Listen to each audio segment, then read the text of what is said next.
This is the voice of Indiana County, WCCS 101.1 FM and AM 1160. We're concerned for our friends in Dallas, Texas. I mean, they're afflicted with a horrible football team named the Cowboys.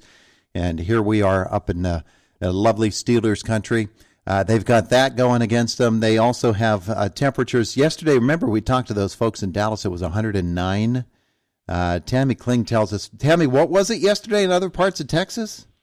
It was reported that some parts of Texas were 115, so it's getting like Arizona in Texas. 115, and it's not the heat, it's the humidity, isn't it? Yes. That's what they say. You sound exhausted, Tammy. I'm gonna have to come visit you guys soon. There you go. There you go.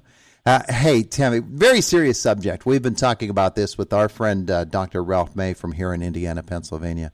About suicide a lot lately, and we, of course, know the veteran suicide numbers. They're horrible out there. Got to do something about it, and people are trying to do something about it, and that includes the launch this week of a new national suicide prevention number, 988. Just like we call 911 for types of emergencies, 988 is the new suicide prevention line. Tammy, is this going to work? I believe so. It's a big improvement in so many ways, not just a rebranding to have a number that's accessible and memorable. Instead of people calling 911 and getting law enforcement, now they can call 988, and of course it's memorable. Mm-hmm. It's not a long number. There's process improvement that comes with the new branding, though.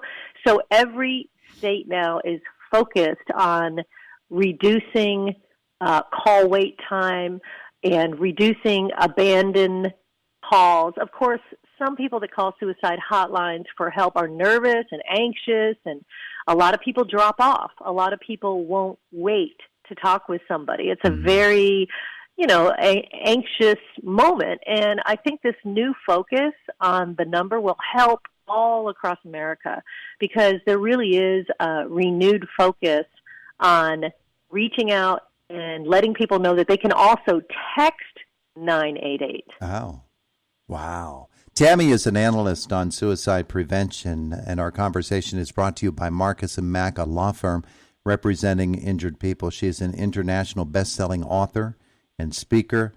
She has personal experience. Lost her father to suicide when you were, only 7 years old? Yes, and I think for the last 15 years, we've had an organization that goes into orphanages, schools, and even corporate situations, corporate settings to talk about having conversations, not just on mental health, but on all aspects of wellness in life. So the purpose is to have a face-to-face conversation and to facilitate conversations, because my dad, when he committed suicide, he didn't have a mental illness.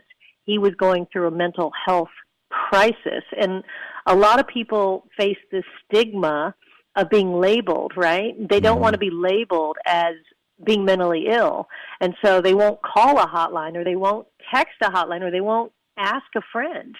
And I think it's really a good time to remind people that we all have peaks and valleys, and sometimes in life, whether it's a breakup, whether it's, any career crisis, we're going to have a mental health moment, whether it's a personal breakdown for a day or something deeper for a month, and that's when we all need to understand that it's just okay to reach out when you don't have all the answers.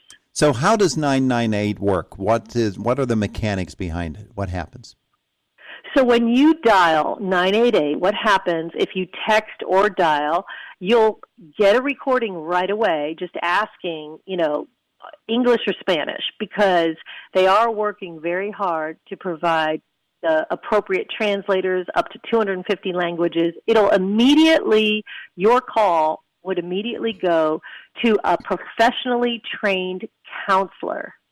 So the goal is to de-escalate that moment, and they listen and they talk to you. And instead of, in the past, if somebody called 911, they might get a police officer at their door who isn't necessarily trained for that. So it's a big, major step forward for all of us in America. And some states, have ramped up the counselors that are going to be answering these calls. If you dial 988 and your state doesn't have anyone available, it will immediately roll over to another state, and it'll be seamless. So it's a big step in the right direction. Yeah. I'm very encouraged by it. Well, it really, really is. And you're right, that 10-digit number, as much as it has helped getting this down to the 3-digit numbers that are going to be much more memorable, is a really important step, isn't it? Yes. I mean, personally, I wish it was 999 and not 988 because it can get confusing, But ultimately, it's a huge step in the right direction, and we'll do as much as possible to make everyone aware of it. And I thank God for people like you who are putting the attention, the focus on this, because you're going to save lives, not just change lives. Well, when we think about what happens when someone calls a number like this, and it's granted, as you said, it's not the same as having somebody there face to face with you, but it is as close as you can get. And it's so very, very important for people to know that they're talking to an actual person, and a person who is not only just trained in helping you to understand the issues and prevent suicide, but somebody who actually cares enough to have gone through the training and cares enough about people, and you in particular, to step in here and do whatever it is that they can do to help. Yes, and isn't it true that sometimes talking to a stranger about a major crisis, whether it's suicide, addiction, an affair, whatever it is, those are hard things to admit to your mother or your father or your neighbor who might be friends with your wife. It's not any mystery why people can't reach out to a close friend in a time of crisis, especially when they're trying to keep a job, for instance, and they don't want to reach out to a coworker. So I think it really is a good resource to have a stranger that you can text, reach out to. There's no geolocation. They're not coming to your house. They don't know where you live. It's completely anonymous, this 988 number. Yeah, and that's a great point, because frequently when you talk to people afterwards, and when you talk to people who are very much involved in suicide prevention, they will tell you that there are some commonalities with suicidal people, and that is that they're very good at hiding their suicidal thoughts. And quite often you'll hear people say that we had no idea what was going on in their life that would cause them to take such a step, and they gave no indication. And we talked about veterans, but veterans, young people especially, those are very, very vulnerable folks, people who have had a bad medical diagnosis, people who are just going through very tough emotional times in their relationships. They're all vulnerable. Yes, you are right on point. Look at Robin Williams.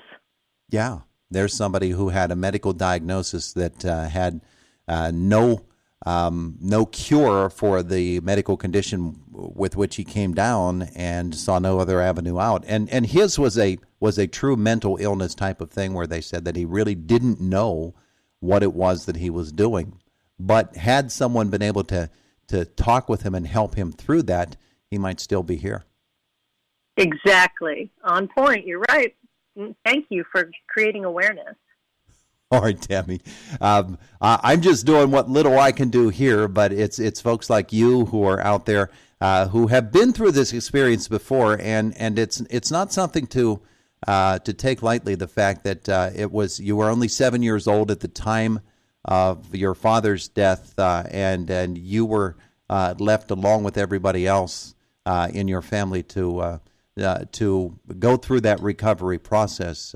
We think quite often of people who are caught up in suicidal mindsets, that they don't think of the people that they will leave behind. And that's really not the correct approach, is it? They don't. They don't think about the people they leave behind, because they're stuck in that moment and that crisis.